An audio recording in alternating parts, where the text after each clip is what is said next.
soir, ou je sais pas, à chaque repas, pas à chaque repas, mais à condition de faire du sport évidemment les gars, mais tu manges un petit bout de sucre, tu manges, je sais pas, un petit dessert, etc.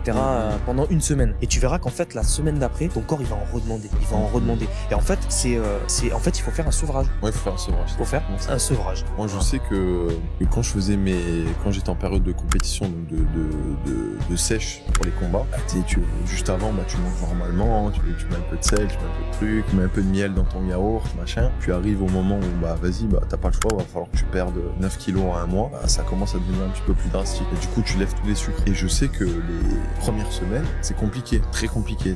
T'ouvres ton frigo, t'es là, tu vois le miel au-dessus, tu dis putain, ton bras il est là et je vais attraper le miel, hop, mais tu le fais pas, tu le fais pas. Et passer ces une semaine, donc ça dépend selon les personnes, t'as un sevrage, dans ce que tu disais. Et en fait, ça te dérange plus. Ça te dérange plus, exactement. En fait, tu t'habitues. Et le piège, c'est justement de te dire, t'en as pas forcément envie, je sais pas si ça te l'a déjà fait, t'en as pas forcément envie, mais tu te dis, bon, vas-y, je vais avoir mon shot de dopamine. Ça fait 2-3 fois ça fait 2-3 semaines, pardon, que je suis en train de faire mon petit jeûne, mon truc, ça marche bien et tout. T'en as pas forcément envie sur le moment, mais tu dis, allez, je vais me faire un petit peu plaisir. Allez, tu t'envoies ton petit miel, quoi. Et là, tu retombes dedans. Et en fait, le jour d'après, t'es là, tu fais, ah putain, tu sais pas pourquoi j'ai une envie de sucre là, c'est.